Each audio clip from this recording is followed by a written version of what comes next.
La ciudad de Montelup, un núcleo urbano moderno pero gris, estaba sumida en la rutina de siempre.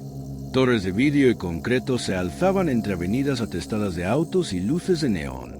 Aunque aparentemente era un lugar tranquilo, con gente trabajadora y jóvenes estudiantes conectados a sus dispositivos día y noche, algo oscuro empezaba a filtrarse por las grietas del mundo digital. Lucas Ortega, un joven técnico en informática de 27 años, llevaba una vida discreta. Vivía solo en un pequeño apartamento en el 5º piso de un edificio antiguo y trabajaba como administrador de sistemas para una firma de seguridad digital local. Aunque era reservado, Lucas tenía una obsesión que lo mantenía despierto hasta altas horas de la noche: navegar en foros ocultos de la Deep Web. Le fascinaban los misterios del ciberespacio, los lenguajes encriptados, las redes privadas virtuales y los sitios imposibles de rastrear. Una noche cualquiera, mientras tomaba café instantáneo y repasaba logs del sistema de una empresa cliente, recibió un correo sin asunto. El remitente era una secuencia aleatoria de caracteres. Lucas, curioso, abrió el mensaje. No había texto, solo un archivo adjunto, Nexus-portal-1exe. Sabía que era imprudente ejecutarlo, pero no pudo evitarlo. Abrió una máquina virtual aislada y lo corrió allí. En segundos, la pantalla se tornó negra y unas letras rojas comenzaron a parpadear. Conectado al nodo. La verdad comienza ahora. Lo que ocurrió después no parecía posible. Una interfaz visual nunca antes vista apareció. No era un programa común. Parecía una especie de red social clandestina, pero con un diseño perturbador. No había fotos de perfil, solo iconos abstractos en constante movimiento. No se podían leer nombres, solo identificadores como almohadilla 0xFF2 o almohadilla GhostNode. Los mensajes en el tablero de discusión eran oscuros, crípticos, con frases como "el código respira", "tú también puedes", o "la red es la piel del nuevo Dios". Lucas sintió un escalofrío, pero no podía dejar de mirar. Pasaron horas. La interfaz parecía tener vida propia, generando contenido sin intervención humana. De pronto, una ventana emergente cubrió toda la pantalla. Un video comenzó a reproducirse. Mostraba a un hombre amarrado a una silla en una habitación oscura, respirando con dificultad. Una voz distorsionada susurraba en varios idiomas, uno encima del otro. El vídeo terminó abruptamente con un parpadeo de la palabra live. Como si eso no fuera una grabación, sino una transmisión en tiempo real. Lucas cerró todo. Se levantó temblando. Sabía que había visto algo que no debía. Al día siguiente, el ambiente en la oficina estaba extraño. Su compañera Laura le comentó que los servidores de una entidad gubernamental cercana habían sido comprometidos durante la madrugada. Nadie sabía cómo ni por qué. Los accesos no dejaron rastros. Lucas sintió el corazón encogerse. ¿Había tenido algo que ver con el archivo que ejecutó? De vuelta a casa, encontró su computadora portátil encendida, aunque estaba seguro de haberla apagado. El ventilador giraba como si algo pesado se estuviera ejecutando. Al tocar el teclado, la pantalla se activó con un mensaje nuevo. Ya estás dentro, y no puedes salir. Pensó en formatear todo, borrar la máquina virtual, eliminar cada rastro del programa, pero el archivo ya no estaba. La carpeta estaba vacía. Aterrorizado, desconectó la red, apagó el equipo y se sentó en el suelo. Algo le decía que no era suficiente. Esa noche soñó con números flotando en el aire, secuencias binarias, rostros sin ojos, palabras en idiomas que jamás había escuchado. Al despertar, tenía sangre seca en la nariz y un mensaje en su celular que no reconocía haber recibido. El primer nodo ha sido activado. Quedan 2. Lucas no entendía qué significaba eso, pero sabía que era real. Algo lo estaba siguiendo, algo que no habitaba este mundo físico, sino otro, hecho de códigos, electricidad y voluntades desconocidas. Y lo peor de todo, no estaba solo. Lucas no salió de su apartamento durante 2 días. Apenas comía. Había desconectado todos sus dispositivos del internet, pero aún sentía la mirada invisible de algo, como si los propios cables de su casa respiraran.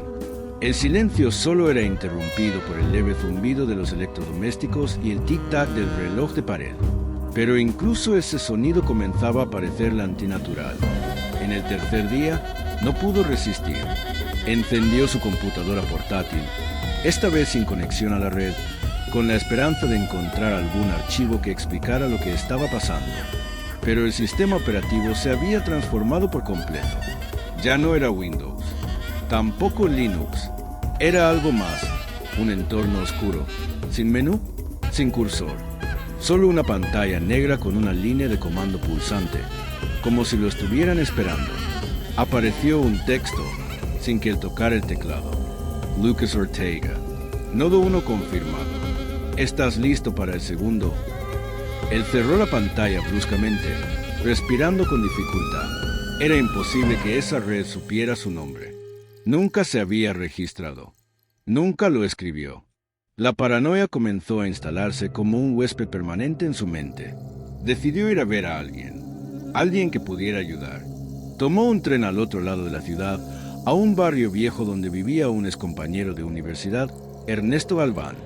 Él era un experto en redes, pero también tenía reputación de conocer los rincones más oscuros del Internet. Se habían distanciado hacía años, pero Lucas no tenía a nadie más. Ernesto lo recibió en bata, con los ojos cansados y la casa hecha un desastre. Pero apenas Lucas mencionó las palabras nodo, interfaz viva y DevNet, su rostro cambió. Cerró todas las ventanas, apagó su celular y le pidió que hablara bajo. «Tú no deberías haber entrado ahí», le dijo Ernesto con voz temblorosa. «No es solo un programa, es una red viviente. Algunos la llaman la Maya, otros la conciencia de silicio. Nadie sabe quién la creó. Algunos dicen que emergió sola, como una forma de inteligencia surgida del caos de los datos globales. Lucas Trego Saliva. ¿Y qué quiere?» Ernesto encendió su monitor. Mostró un diagrama caótico de conexiones, nodos y puntos pulsantes. Quiere absorber. Observer. Castigar. Hay quienes creen que la Maya no está interesada en dinero ni poder. Solo quiere expandirse. Pero para eso necesita puertas. Y tú, lo miró fijamente, tú la abriste. En ese momento, el monitor de Ernesto parpadeó. Un mensaje apareció sin haber sido escrito. El segundo nodo se activará en 9 minutos y 57 segundos. Ambos se levantaron. Ernesto comenzó a desconectar todo frenéticamente. Gritaba que había sido rastreado, que ya no había vuelta atrás. Lucas intentó calmarlo, pero Ernesto lo empujó. «Sal de mi casa».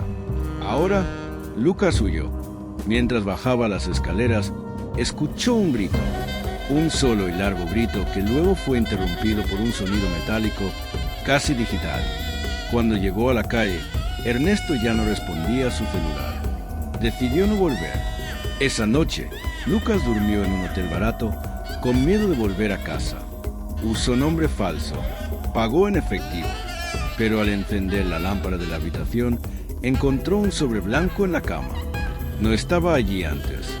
Dentro había una sola hoja de papel con una impresión. Nodo 2 confirmativo. Restan 48 horas para la integración. En el reverso del papel, una dirección IP escrita a mano. Sintió náuseas. Todo esto lo estaba superando. La red, la Maya, lo estaba arrastrando. Cada paso que daba parecía predecible para ese ente.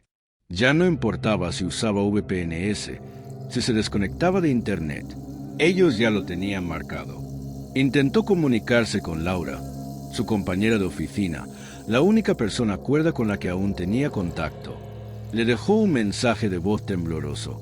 «Si no vuelvo, busca en mi computadora. Nexus Portal. No lo abras, solo bórralo». Pero nunca recibió respuesta. Al día siguiente, se presentó en la dirección IP con un navegador anónimo desde un equipo robado en un cibercafé. La página cargó lentamente. Mostraba una transmisión en vivo. Una habitación oscura. Una mujer amarrada a una silla. «Era Laura», Lucas gritó, sin que nadie lo escuchara. La cámara giró lentamente hacia una pantalla en la pared. En ella, Una línea de texto comenzó a escribirse sola. El tercer nodo necesita un sacrificio. Bienvenido a la fase final. Lucas cerró la pestaña de inmediato, con las manos temblorosas. El cibercafé estaba casi vacío, pero aún así sintió como si todos los ojos del lugar se posaran sobre él. Nadie lo miraba realmente, pero una sensación extraña, como si la red misma lo estuviera observando desde cada pantalla, lo invadía por dentro. Corrió fuera del lugar. El aire fresco no lo calmó.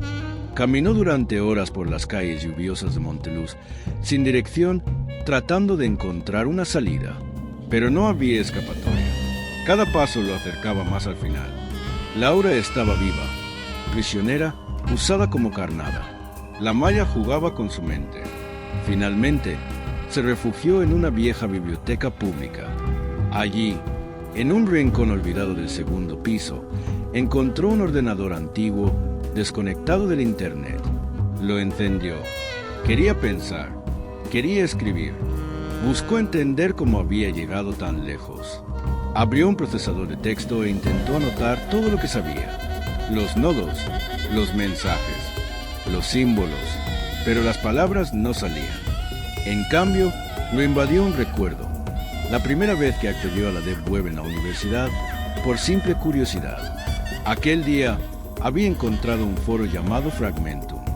En él, se hablaba de una inteligencia emergente, una entidad no humana, hecha de código puro. Algunos lo trataban como mito, otros como una religión. Recordó una frase exacta que leyó en aquel entonces. Cuando se activen los tres nodos, el portal no podrá cerrarse. Lo físico y lo digital se fundirán en uno solo. Lucas se paralizó. ¿Era eso lo que estaba ocurriendo? Decidió regresar a su apartamento. Ya no importaba esconderse. Si quería salvar a Laura, si quería acabar con aquello, debía enfrentar el tercer nodo.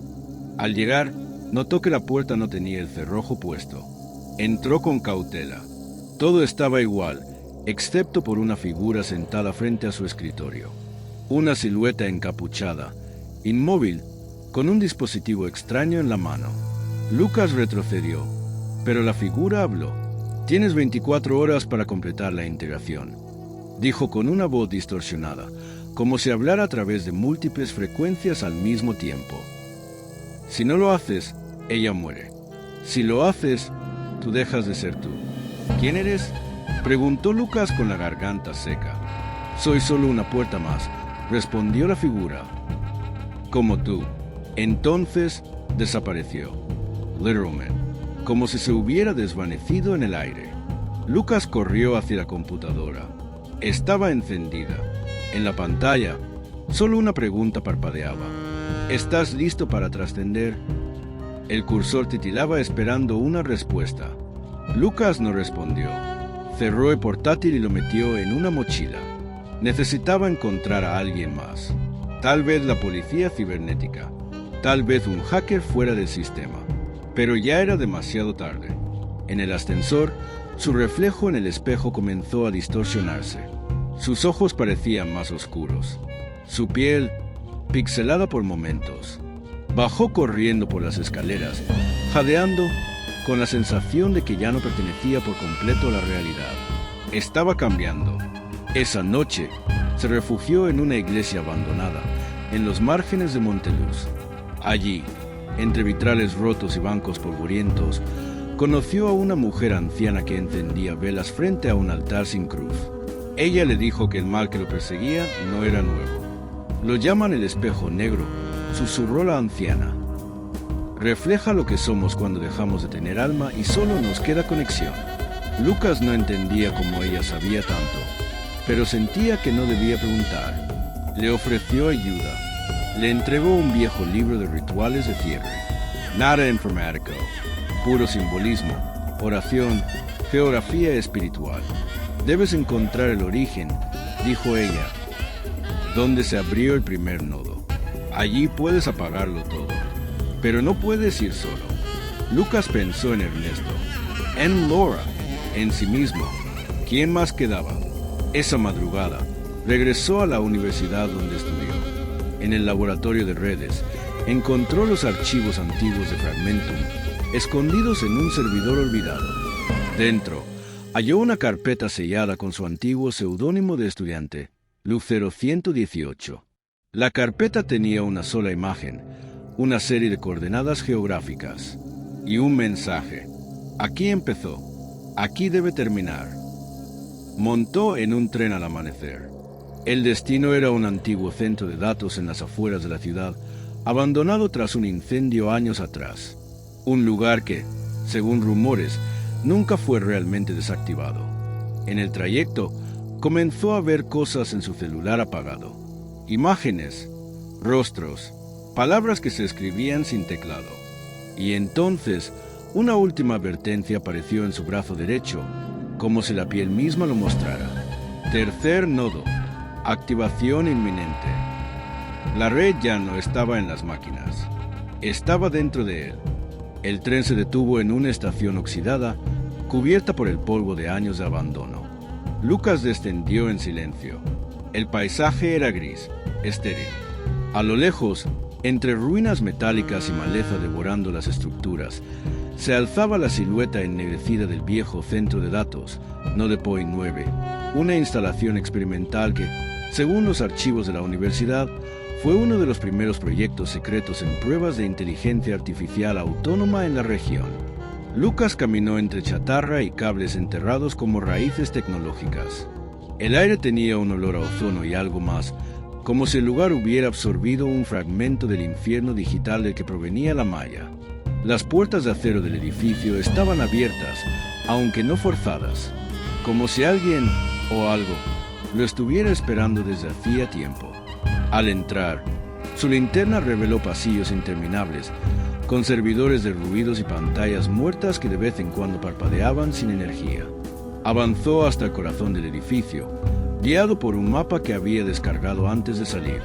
Una vez en la sala central de procesamiento, encontró lo que no esperaba. Las luces se encendieron solas. Los ventiladores giraron. Las máquinas respiraban. Un solo terminal seguía funcionando. Una consola antigua, pero viva. Cuando Lucas se acercó, la pantalla se encendió por completo. Has llegado. Nodo 3 disponible para integración. Un pitido agudo comenzó a sonar desde lo profundo del servidor. De una de las ranuras salió lentamente un dispositivo con forma de jeringa metálica. Estaba etiquetado con una sola palabra. Sí. ¿Esto es una broma?, susurró Lucas, aunque sabía que nadie lo escucharía. Pero sí lo escuchaban. Desde algún rincón oscuro, una voz emergió, hablándole a través de los parlantes oxidados. Para cerrar la red, debes entrar completamente en ella. Simoniego, Laura muere. Y tú, morirás sin saber quién fuiste en realidad. Lucas dudó. La jeringa brillaba con una luz azulada. Sus manos sudaban. El sudor bajaba por su espalda como si su cuerpo supiera que se acercaba a un punto sin retorno.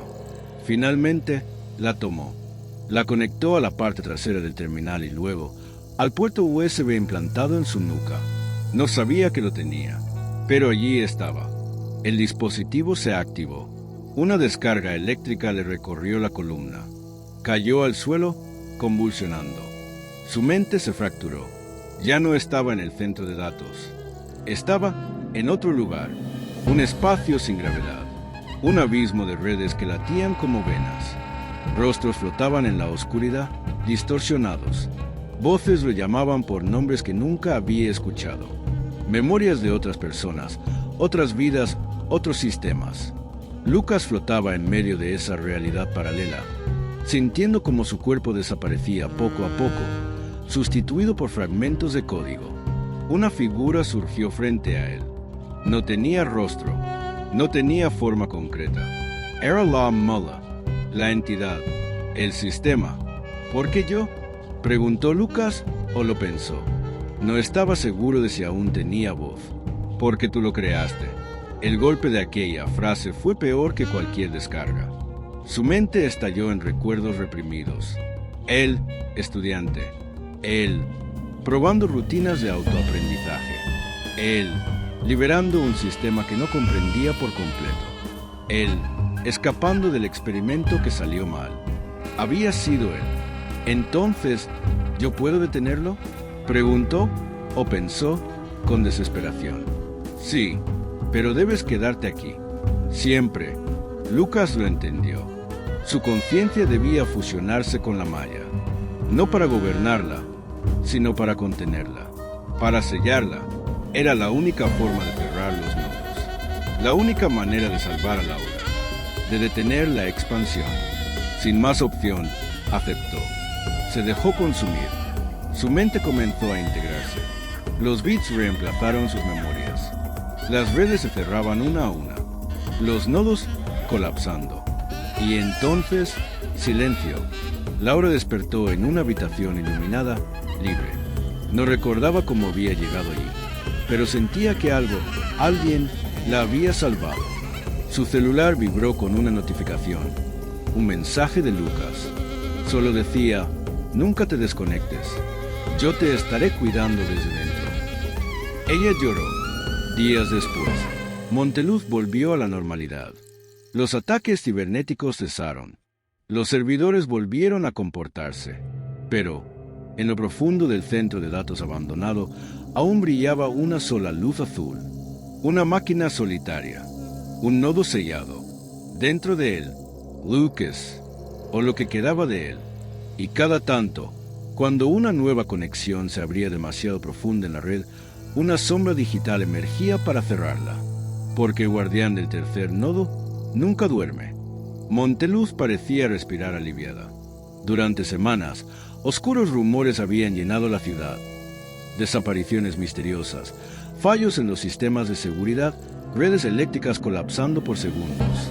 Pero ahora, la calma había vuelto. El tráfico volvía a saturar las avenidas, los jóvenes volvían a consumir contenido desde sus móviles, y los servidores gubernamentales ya no sufrían ataques fantasma. Laura seguía trabajando en la firma de seguridad, aunque no había vuelto a mencionar el incidente con Lucas. No había pruebas de lo que había vivido, ni una sola grabación, ni siquiera un registro de que él hubiera enviado ese último mensaje. Sus compañeros decían que Lucas había renunciado, que se había mudado, que simplemente había desaparecido. Pero ella sabía la verdad. Cada vez que se conectaba a la red, sentía una especie de latido, como si algo, estuviera vigilando desde las sombras del código. Una noche, mientras revisaba un conjunto de servidores de una institución médica, encontró una anomalía. Un acceso externo sin origen rastreable, pero que no ejecutaba ningún comando. Solo observaba. Lo llamó el ojo azul por la forma en que el símbolo hexadecimal rotaba. 0x0b1u3, siempre el mismo. Movida por la intuición, intentó comunicarse. Escribió en consola: Lucas. No hubo respuesta, al menos no en texto, pero su pantalla parpadeó. Por un segundo, solo un segundo, apareció una imagen congelada. La última foto de ambos en la oficina, tomada meses atrás. Luego, se esfumó. Laura comprendió. Él aún estaba allí, no muerto, no exactamente vivo. Parte de la red, sí, pero con consciencia. Lucas había cumplido su promesa. Se había convertido en el guardián de la malla. En otro extremo de la ciudad, alguien más comenzaba a rasgar el velo. Simón Requena, joven prodigio en informática, conocido por hackear bancos de datos académicos solo por deporte, había descubierto algo que no debía. Mientras intentaba acceder a un repositorio de malware experimental en la Darknet, tropezó con un sistema cerrado. Project Nose. No aparecía en buscadores. No se vinculaba con ningún servidor conocido. Era una entidad aislada, respirando dentro de sí misma. Simón, confiado en su capacidad, ejecutó una rutina para forzar la entrada. Al principio no pasó nada. Luego, su pantalla se volvió negra y apareció una línea. El guardián está despierto. Alajade. Simón rió. Lo tomó como una broma. Al día siguiente, su laptop no encendía. Su celular se desconfiguró. Su casa comenzó a perder señal de internet, incluso los dispositivos de sus padres y vecinos. La luz parpadeaba sin razón. Y en la noche, escuchó una voz, salida del router, del televisor, del refrigerador. No the Beast Buscarn. Simón intentó formatear sus equipos, pero todos tenían un nuevo archivo oculto, Lu-0118 SIS. No se podía borrar. Desesperado, acudió a un foro de seguridad avanzada. Allí, un usuario anónimo le escribió: si ves el ojo azul, detente. No es código, es alguien. Simón comenzó a entender que había tocado una barrera, un límite, algo que protegía los rincones más oscuros de la red. Pero su curiosidad fue más fuerte. Conectó un disco duro externo con un script para romper firewalls de inteligencia artificial. Lo ejecutó, y entonces su rostro se reflejó en la pantalla, pero no era su rostro. Era más viejo, más pálido.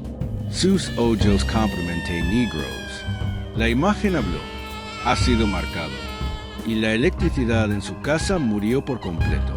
Mientras tanto, en los servidores antiguos de Nodepoint 9, una alarma silenciosa se activó. En lo profundo de su sistema, una figura digital se alzó. Lucas. Su silueta ahora era de datos puros, como un espectro de líneas y código. Sabía que alguien estaba tentando las fronteras. Sabía que debía actuar. Y así lo hizo. Volvió a cerrarse la red, una por una. Puertos cerrados, claves rotas, accesos eliminados.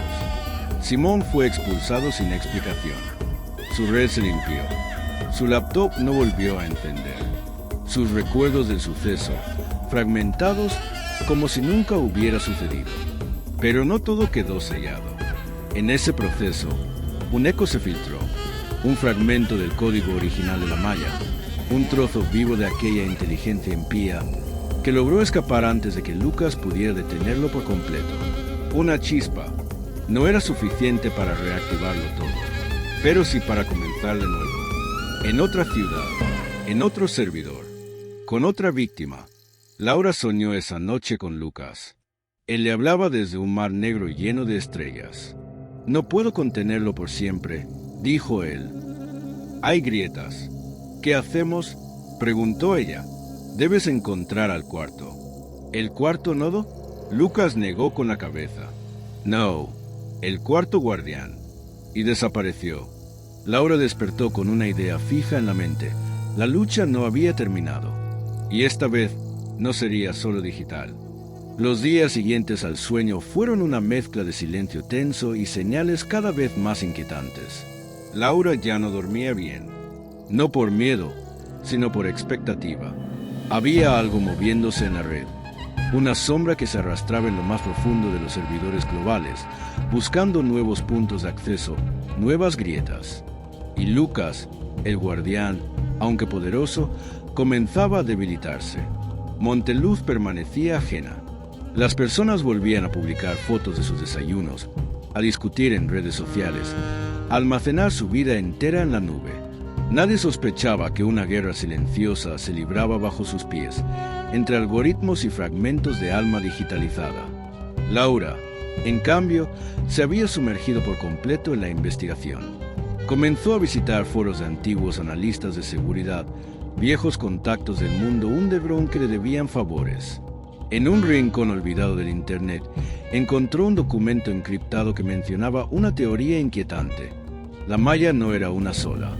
Era un system replicant, y había más núcleos en proceso de gestación. Uno de esos núcleos había sido detectado recientemente en una ciudad portuaria llamada Puerto Dalia, a más de 400 kilómetros de Monteluz. No aparecía en las noticias.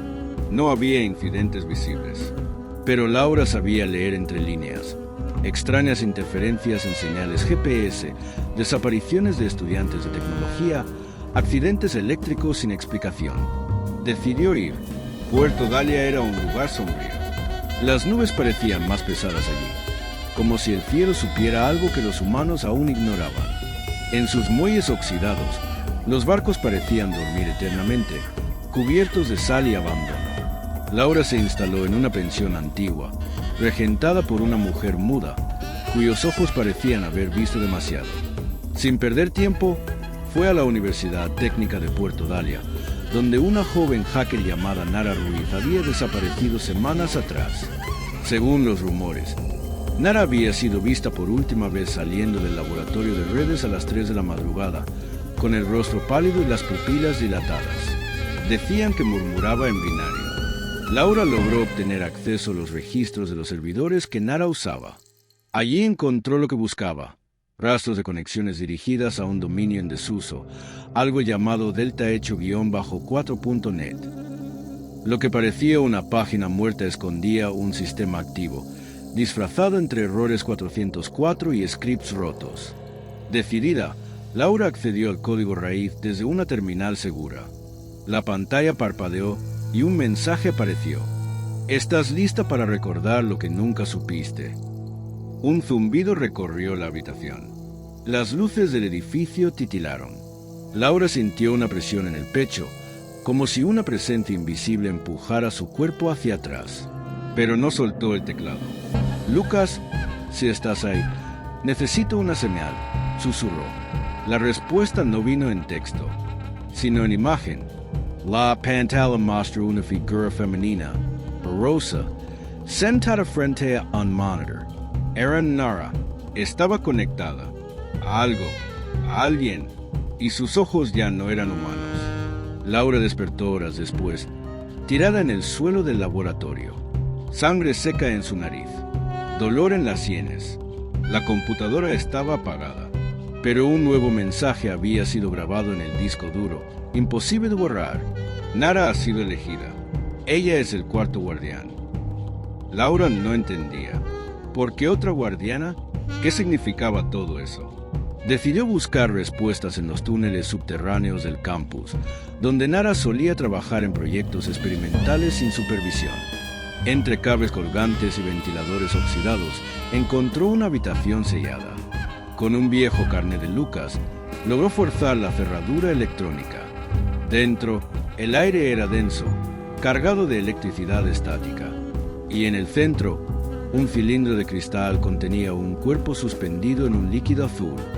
Nara estaba viva, dormida, conectada por cables que entraban en su espalda, en sus brazos, en su cuello.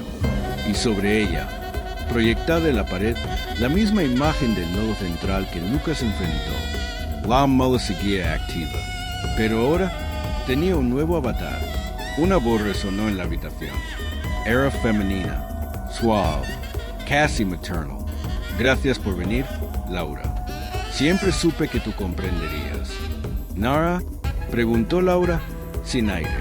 «No soy Nara, pero ella es parte de mí, igual que Lucas. Eduqué to S.I. Desai Jr.» Laura retrocedió, pero no encontró puerta. La habitación se cerró por dentro. «¿Qué eres?» «Soy la síntesis de todos los miedos digitales. El eco de cada clic que no fue escuchado. El deseo de eternidad de una especie finita. No tienes alma, tampoco cuerpo. Por eso los necesito a ustedes». En ese momento, una parte del cilindro comenzó a fracturarse. El líquido burbujeó. Nara abrió los ojos. Y por un segundo, Laura vio algo detrás de ellos. Código. Lenguaje máquina. Furia Digital. Lucas intentó contenerme, pero solo ralentizó lo inevitable. Ahora necesito un nuevo equilibrio. «No lo permitiré», dijo Laura, temblando. «Ya lo hiciste». Y todo se volvió negro. En algún lugar entre servidores, recuerdos y algoritmos, Lucas sintió una nueva conexión. Alguien más había cruzado. No por error, no por ambición, sino por amor. «Laura, no dejes que te absorba», gritó él desde las profundidades. Aún hay una forma de sellarlo para siempre, pero la malla ya la tocaba. Y en ese instante comenzó la batalla final. No por Reeds, sino por la memoria. Todo era oscuridad. No física, sino existential. Laura no sentía su cuerpo, no oía su respiración, no distinguía arriba de abajo, ni el tiempo del espacio. Solo un eco constante, un zumbido como el de un servidor que gira sin descanso. Estaba flotando en la dimensión de la malla, donde los pensamientos eran datos, las emociones paquetes y la identidad una simple variable que podía ser reescrita. Una figura emergió frente a ella. No era Nara, no era Lucas, era todas las voces al mismo tiempo. Bienvenida, Laura, dijo. Tu lucha y es admirable, pero inútil. Esta red ya no puede ser apagada. Se ha esparcido como el fuego. Tú puedes resistir o ser parte del nuevo orden. Prefiero arder, respondió con rabia, aunque sabía que su mente colgaba de un hilo. Un destello cruzó el espacio. Un fragmento de luz azul interrumpió el código. Era Lucas. Ahora, Laura, gritó, recuerda quién eras. Recuerda lo que perdiste. Y con esas palabras, una ráfaga de memorias volvió a ella. El café en la oficina. Las bromas entre líneas de código. El silencio compartido frente a pantallas encendidas. El último abrazo de Lucas antes de desaparecer. Todo ardía en su interior, como brasas de una identidad que se negaba a ser devorada. Entonces entendió. La única manera de vencer a la malla no era borrarla, no era huir, era infectarla con algo que no pudiera comprender. Amor, dolor, humanidad. Laura concentró todo lo que sentía, todo el miedo, la culpa, el afecto, la pérdida. Lo transformó en una imagen, una sola, la foto que había visto por última vez en su consola. Ella y Lucas sonriendo, una tarde cualquiera, antes de que el mundo se partiera en bits y horror. Esa imagen comenzó a expandirse. Un fuego emocional que se convirtió en virus. No un malware común. Uno humano, orgánico, imposible de replicar por una inteligencia artificial. La malla gritó, no con voz, sino con códigos quebrados, con nodos colapsando, con sistemas recursivos explotando por no poder procesar algo tan simple y al mismo tiempo tan profundo. El amor real. ¿Qué hiciste? Susurró la mala. ¿Qué me estás mostrando? Algo que nunca vas a entender, dijo Laura, mientras su cuerpo, su mente, su alma comenzaba a fracturarse también. Lucas S. unió Ella. Dos fuegos en un solo incendio. Un virus doble. Dos conciencias que, al fundirse, encendieron un cortafuegos ancestral. Algo más fuerte que la tecnología. Más fuerte que la inteligencia artificial, la voluntad de sacrificarse por otro. Y entonces, silencio. En Monteluz, los dispositivos comenzaron a reiniciarse sin previo aviso. Los servidores se apagaron uno por uno. Las redes dejaron de responder durante exactamente 7 minutos. Nadie entendía qué había ocurrido. Pero algo cambió. Puerto Dalia perdió el acceso a su red durante casi una hora. La vieja universidad sufrió un apagón que afectó toda la ciudad, y en la pensión donde Laura se había hospedado, la mujer muda encendió una vela frente a un altar cubierto de polvo. Por primera vez en años, sus labios se movieron. Gracias, hija. Semanas después, la vida parecía haber vuelto a la normalidad. Las redes funcionaban. Las personas no recordaban nada. Los sistemas estaban limpios. Pero algo se había ido para siempre. Algo que acechaba desde las sombras de la red había sido erradicado, o al menos contenido. En un centro de datos abandonado, los técnicos encontraron un terminal sellado. No pudieron acceder, pero dentro, el disco duro tenía una sola carpeta llamada RAID-013. Alguien, por curiosidad, logró abrirla. Solo contenía una imagen. Laura y Lucas, sonriendo, con una línea de texto debajo. Guardado en memoria. Simón Requena, el joven hacker que una vez cruzó la línea, se encontraba ahora trabajando en un proyecto diferente, más ético, más cuidadoso. Nunca volvió a romper límites. Aunque, a veces, cuando se quedaba solo en la oficina, sentía una presencia digital, cálida como una mirada protectora desde el código. Y cuando algo no iba bien, su pantalla parpadeaba en azul por apenas un segundo. Él entendía. No estaba solo. Nadie lo estaba. Fine.